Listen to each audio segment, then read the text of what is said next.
a lot of the companies and governments that buy your software had a real shock to the system when the pandemic hit. And now they're feeling another shock as the world reopens. You're talking to these customers around the world. What trends are you seeing in terms of what they're feeling as the world starts to come out of this? I think the customers that are really eager to reopen, really reinvesting in this right now, see that the shocks are likely to continue, that an efficient organization that's fragile is not the future. If you really want to thrive and survive into the future, you have to expect continuous disruption. And so how do you build your organization, whether it's a container ship blocking the Suez Canal or a public health emergency? These things are going to continue to happen. So let's talk about, are there countries or governments that you find are better at reopening or faring better as this transition back to some sort of new normal happens? Well, we see this in part in our own business, where the U.S. commercial business is really on fire. And I think that's in part a function of how well, on a relative basis, the U.S. vaccination program has really gone. And I think that the countries that are succeeding on the vaccination front are going to be in a better position here, and that we all have an obligation to help every country get there. Now, government demand for your software, as I mentioned, surged in the midst of the pandemic, helping with vaccine rollout, helping to predict COVID hotspots. What's your big takeaway from this last year as the COO? And, how do you keep growing the government business, which makes up roughly half your revenue?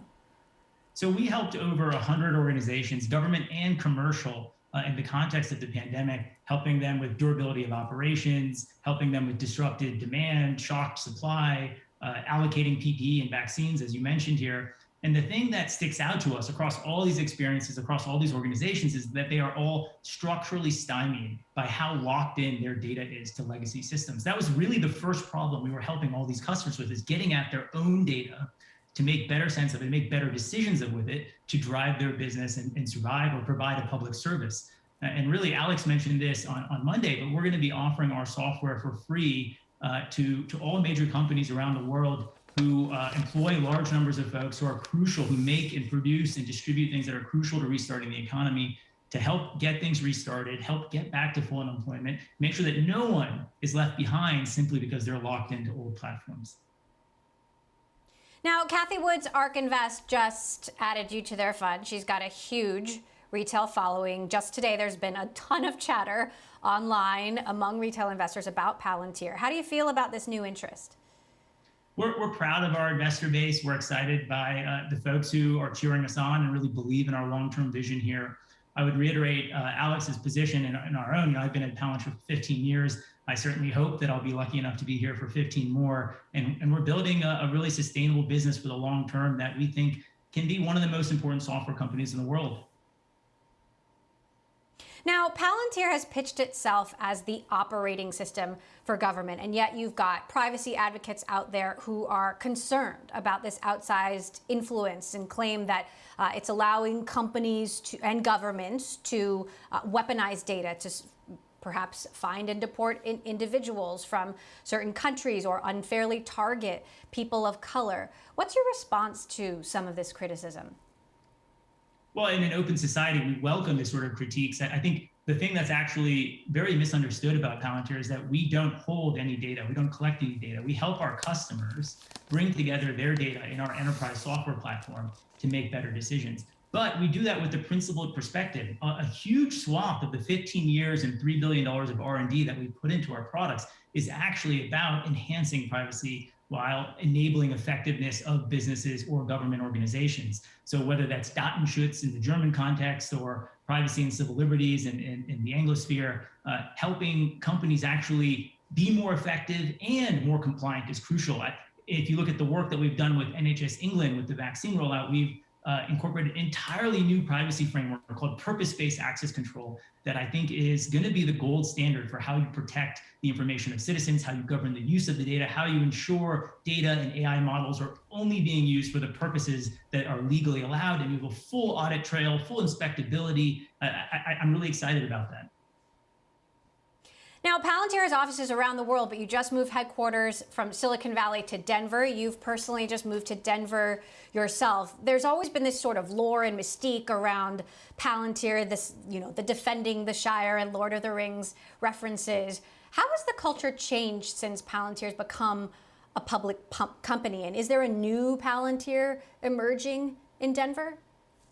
Well, I've always felt that culture is something you have to wake up every day and fight for, and that the entropy of the universe is really something that slowly eats away at it. So I think Palantirians are a motivated group to preserve and enhance our culture. It's what makes it special to be here. And COVID really reinforced that, just the purpose, being on the front lines, helping institutions, helping save lives is just so rewarding. It's immensely rewarding. And that's true whether we're in Stockholm or Tokyo or Denver or Palo Alto. As you mentioned, we've had 30 offices or so around the world for a long time now. And for this next phase of our growth here, as we grow substantially with industrials, manufacturing companies, and healthcare, Denver is really the right home for us.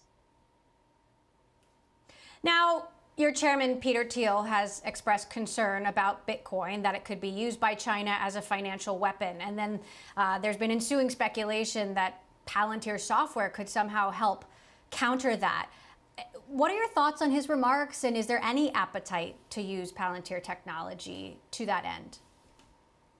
Well, I think there's no doubt that crypto in general is a disruptive force, and disruption can be good and bad at the same time. It's a little quantum in that way. And so I think we should be asking these questions. We should be thinking about it.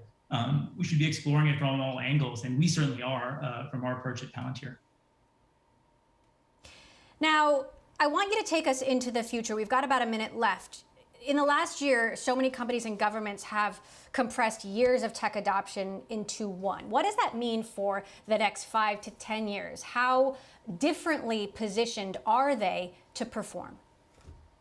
Well, I think the pandemic has taught us all, and the subsequent crisis to that the sort of heuristics, the equilibrium that we used to live in is not coming back, and that you should really be planning for a future of constant disruption. And so how resilient is your institution? In the government context, that's the legitimacy of the institution, the ability to serve its people and to keep us united as a society. In the commercial context, it's existential, your ability to survive. Are you going to be around in 10 years? And so I think a lot of the technology acceleration has shown where the emperor has no clothes and what investments people should be making in to have a resilient organization going forward.